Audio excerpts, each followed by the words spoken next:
Tous les saints glorifient Jésus, esprit de louange. Plus belle que le chant, plus belle que gloire à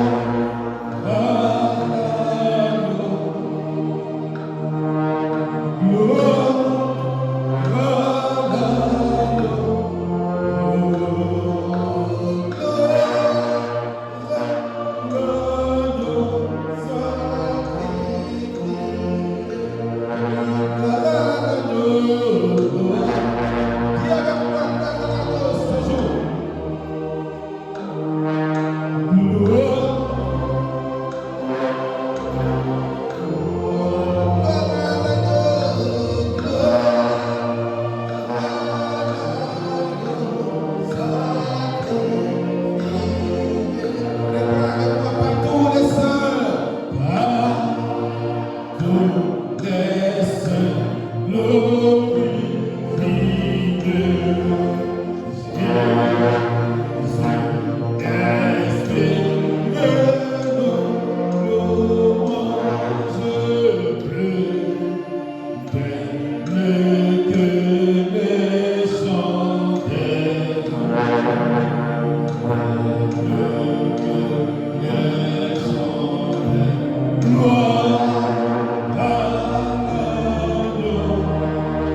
Frères et sœurs dans le Seigneur, en ce dimanche 9 avril, jour de la Pâque, jour de la résurrection de notre Seigneur Jésus-Christ, nous venons de lire 3 textes, à savoir 1 Samuel chapitre 20, le verset 18 à 29, le verset 35 à 43, Romains chapitre 8, le verset 31 à 39, et Luc chapitre 24, verset 1 à 8. Saül, père de Jonathan, cherchait David pour le faire périr. Dieu va utiliser son propre fils Jonathan pour le délivrer et rendre sa place vide. Les femmes aussi cherchèrent Jésus-Christ. Il n'est point ici, il est ressuscité, le tombeau vide par la puissance du Saint-Esprit. Dans notre terre, la place vide, comme le tombeau vide, il est ressuscité.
Gloire à Jésus.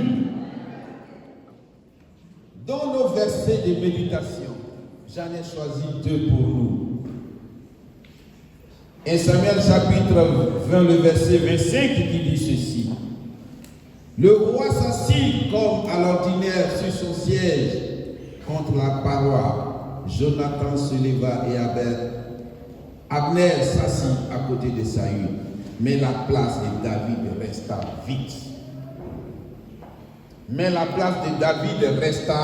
vide. Et le verset 24, du verset 6 du chapitre 24 de Luc qui nous dit, il n'est point ici, il est ressuscité, le tombeau vide. Saül voulait faire mourir David par tous les moyens. David fut informé et se sauve. Mais comment? Par la fenêtre et s'échappe du courroux de Saül.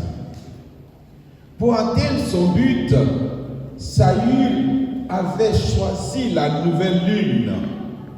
Mais Dieu, dans toute sa puissance de délivrance, va délivrer David et rendre sa place vide au verset 37, au verset 39 que je lis pour vous. Lorsqu'il arriva au lieu où il était la flèche que Jonathan avait tirée, Jonathan cria derrière lui, la flèche n'était-il pas loin de toi? Il cria encore, va vite, hâte-toi, ne t'arrête pas. Et le garçon de Jonathan ramassa les flèches et il revient vers son maître. Le garçon ne savait rien. Jonathan et David seuls comprenaient leur jeu. Vous comprenez? Voici une délivrance. Jonathan va délivrer son frère David. Il fait un jeu avec lui. Quand je vais tirer les flèches, quand je vais dire à l'enfant, cours, va chercher, c'est qu'il faut partir. Mais si je lui dis, si je dis ceci, reviens, il n'y a pas de danger. Donc les 2 frères et les 2 amis s'accordent. Et ils vont. Parce qu'il dit, ma place serait vide. Ton père va chercher à me tuer. Mais il dit, si mon père doit te tuer, voici ce qu'il doit faire. Si je dis ceci, c'est que va-t'en. Si je dis ceci, c'est que reviens. Il n'y a pas de danger. Alors, David fait ce plan avec Jonathan. Lui, il a choisi la nouvelle lune, comme je le dis. Mais Dieu, par sa puissance, a délivré David par ces versets que je viens de nous lire. C'est pourquoi tout mal et tout acte contre un enfant de Dieu, Dieu l'en délivre toujours. Comme le cas de David et la résurrection de Jésus-Christ. Cela doit nous être des exemples forts. Parce que Dieu t'en délivre toujours. Le diable croyait avoir la victoire sur Jésus-Christ à la croix. Parce qu'il était pendu. Le diable croyait avoir la victoire sur Jésus-Christ. Parce qu'il était mort dans le tombeau. Mais toute la puissance de Dieu a rendu le tombeau vide. Gloire à Jésus. Gloire à Jésus. Dieu démontre ainsi sa puissance à l'humanité. Par la puissance du Saint-Esprit, Dieu va ramener Jésus-Christ à la vie. Et Jésus va ainsi échapper à la mort comme David a échappé à la mort. Jésus a vaincu la mort et le tombeau est vide. Pourquoi? Parce qu'il n'était pas bon qu'il soit retenu par les liens de la mort. Quand nous lisons dans la Bible, nous nous rendons compte au verset 24 de Actes chapitre 2. La Bible dit, Dieu l'a ressuscité en le délivrant des liens de la mort, parce qu'il n'était pas possible qu'il fût retenu par elle. Dieu l'a ressuscité en le délivrant des liens de la mort, parce qu'il n'était pas possible à Jésus d'être retenu. Jésus était lié par les liens de la mort. Il fut délivré. Toi, mon frère, toi, ma soeur, à quoi tu es lié? Quel est le lien qui te lie en ce jour de Pâques? Jésus, c'était la mort, mais Dieu l'en délivre, les liens de la mort. Mais toi, quel est le lien qui te lie pour que Jésus t'en délivre? Dieu veut te délivrer. Dieu veut me délivrer. Mais quel est le lien qui te lie? Ainsi, tout chrétien, en ce jour de Pâques, tu échapperas. Quel que soit le lien. Si c'est la mort, tu échapperas à la mort.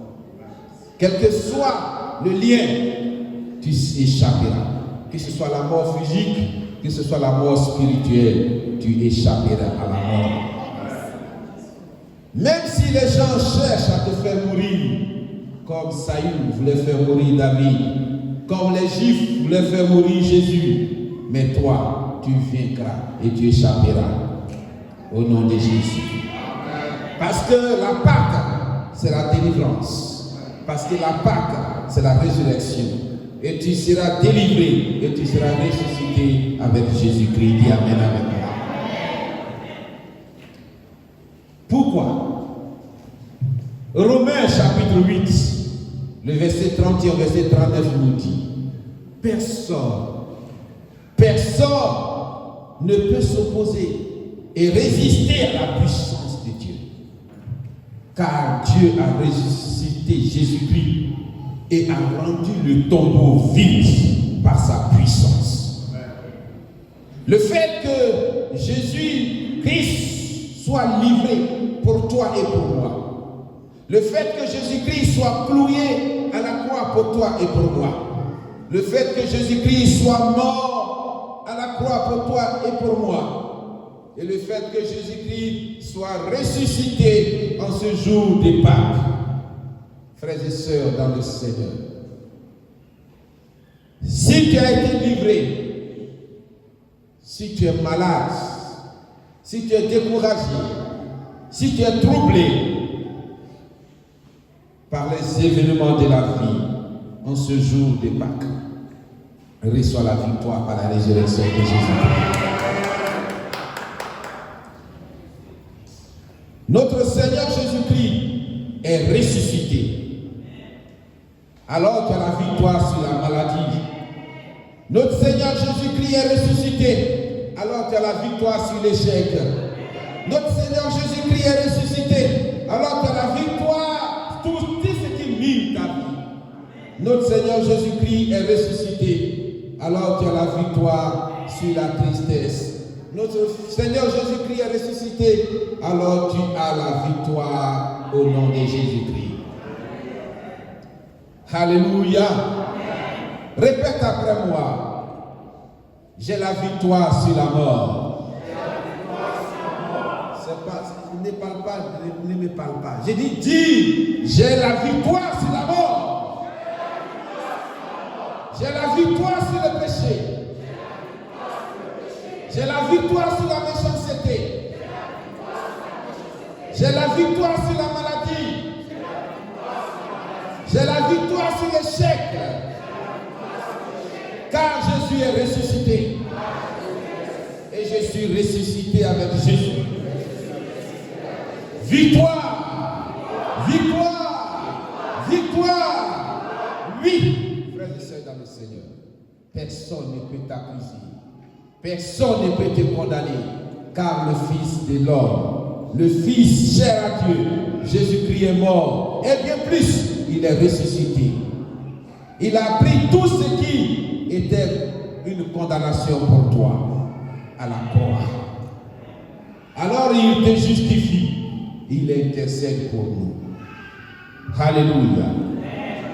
C'est pourquoi la résurrection de Christ ne doit pas être pour toi une figuration, mais plutôt une délivrance, une restauration totale pour ta vie et pour ma vie. La résurrection de Jésus-Christ te libère de toute accusation. Comme nous dit Colossiens chapitre 2, le verset 13, le verset 14, que vous pouvez lire, que Christ a cloué sur la croix tout ce qui nous accusait. Donc le diable ne peut plus t'accuser. Satan n'a plus le droit de t'accuser.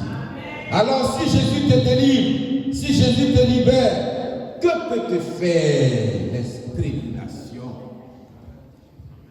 Alléluia. Si Jésus te libère, si Jésus te délivre, que peut te faire les tribulations? Que peut te faire les persécutions? Que peut te faire les angoisses? Christ est ressuscité pour nous. Nous disons.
Jésus est ressuscité, nous dit Paul. Toutes ces choses ne sont plus rien pour toi, car Christ a vaincu cela à la croix. Christ étant ressuscité, toi aussi, tu as vaincu toutes ces choses. Tu as vaincu la persécution, tu as vaincu l'angoisse au nom de Jésus-Christ. Tu es plus que vainqueur, nous dit Paul. À moins que tu minimises la souffrance de Jésus-Christ sur la croix. Si la Pâque est pour toi une fête ordinaire, c'est toi qui vois, mon frère, ma soeur. Si tu veux voir la Pâque comme une fête ordinaire, sinon pour nous, c'est la délivrance. Pour nous, c'est la victoire avec Jésus-Christ. Pour nous, c'est la victoire en Jésus-Christ sur toutes les œuvres ténébreuses au nom de Jésus. Amen. Alors,